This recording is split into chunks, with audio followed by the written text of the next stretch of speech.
Hey guys, TheTechOtaku here and welcome back to another video on the channel, and today we're gonna see how Windows 10 19H1 performs on a netbook. People be like, oh, Windows is gonna run slow on a netbook. Well, the answer is, you guys are right. It is slow. So let's get right to it.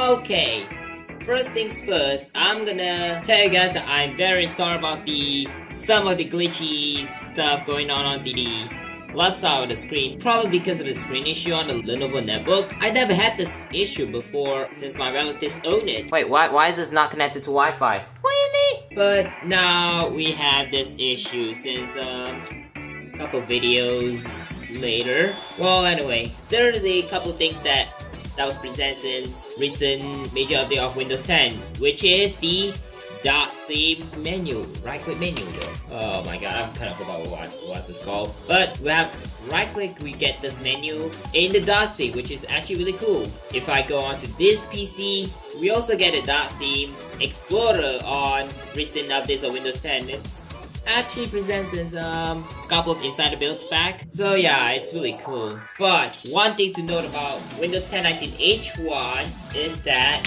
there's a fluent design acrylic blur effect on Windows 10 19H1 since a couple of Windows insider 19H1 build. But in my case, it doesn't for some reason on a probably has to do with the drivers. I highly doubt that, but yeah, I logged into the Microsoft account for some reason. Let's have a look at the system properties here.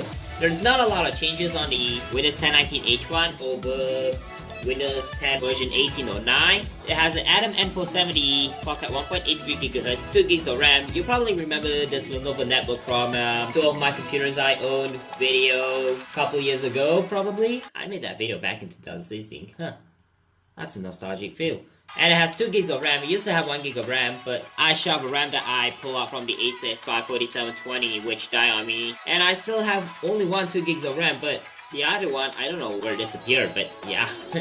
I cannot believe how I salvaged the RAM, since the RAM is brand new anyway. And Windows is activated because it's tied to the motherboard. Since I installed Windows 10 inside a build, I highly doubt that. So let's go ahead and do some basic multitasking. Okay, I gotta close Pale Moon first. I'm gonna do basic multitasking, like open up Windows accessories and stuff. And as you see, it's a little bit struggle, but yeah.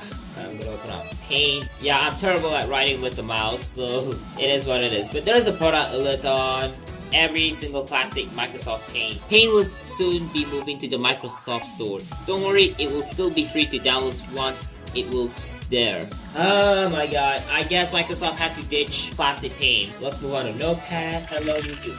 I am the people who love pad not typing stuff on a Notepad, sorry. Or Notepad, whatever. Or drawing something with Microsoft Paint actually works pretty much fine. But what about macro apps? So let's say mail for example, and let's see how long this starts. Let's move on to the calendar, and next thing is feedback hub. That's what Insider uses to send feedback whenever some people had encountered a bug on several Windows 10 builds. They all took a long time to open up, so yeah. Oh my god, what's happening to my profile picture? Oh! Let's see the feedback and scroll through a lot of feedbacks. Oh, make File Explorer look more modern. I'm fine with the classic File Explorer. And when I try to scroll faster, there are some graphical problems sometimes, but it should load up just fine. But yeah, nothing too worrying about that. And now something interesting. Browsing. I'm gonna try Microsoft Edge first of all, and try to open up Google. Of course, I am connected to the Wi-Fi, but instead of using the wireless card, I had to use a USB dongle, a USB Wi-Fi dongle, because Wi-Fi for some reason doesn't work reliably on my Lenovo Netbook for some reason. That is so weird. So first of all, I'm gonna open up Google, and that takes a long time to load up, but Yeah. And as you can see, Google loads up just fine on Microsoft Edge running on a netbook. Actually, it's actually pretty good for a 7-year-old netbook, but it's actually still slow. Okay, now let's move on to gsmarena.com. This seems to take a long time to load. I'm not sure why. Okay, there we go. And now the site is loaded up, but oh my god.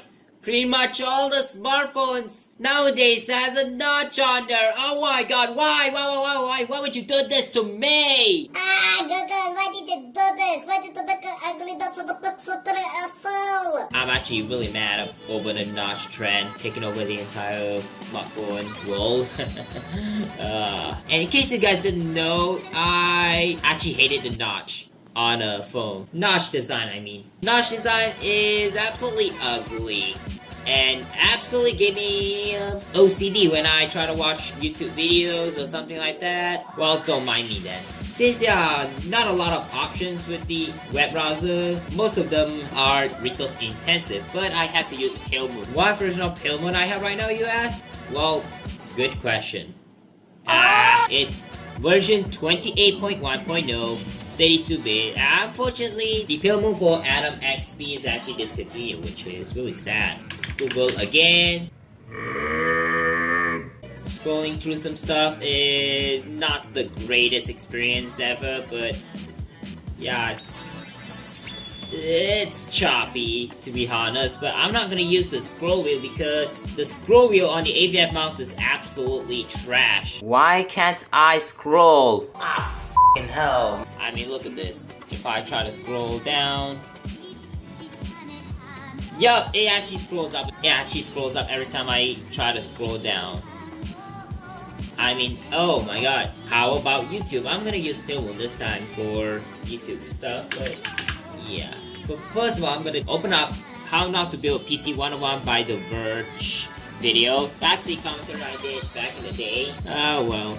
September 16, 2018. That's pretty recent. What is wrong? Okay. It actually held up okay, but yeah, 360p. But if I go to full screen mode, watch what happens. Meaning you can get really fast SSDs that are really easy to install. Pay close attention to the brace that goes at the back of the computer. You always have to hammer it in because there's no. I think the video struggled with the full screen. Like, oh my god, it's seriously a trash performer. That's about YouTube. But what about multitasking? I'm gonna multitask the crap out of it. So I'm gonna try to install some stuff with 9 nights, and then I'm gonna go ahead and listen to lo-fi music. For example, on YouTube. Yep, YouTube again. Yeah. Oh yeah, it's the CPU usage though. It's 100% constantly. Because some of the resources are eating up the CPU usage. Yeah, it's best not to run Windows 10 on a netbook because of how resource intensive this operating system was compared with the Windows 8.197 on a netbook. But Windows 7 is most likely to be the resource hunger, and the music is about to run choppy. I suppose. Yikes. Okay, I had to use voiceover for this segment, and yeah, multitasking on the netbook works fine, but it was slow for same reason I explained earlier. Ouch! This is way more painful to watch.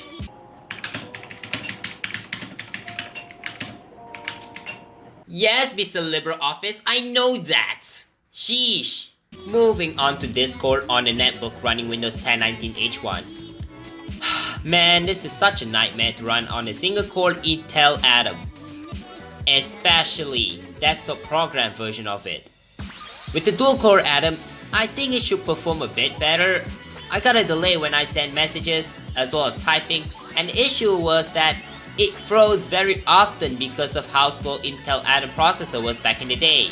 In browser version, however, it's a bit better than desktop version, but it's best not to use the desktop version on a netbook or a very old laptop, as this core is quite CPU intensive.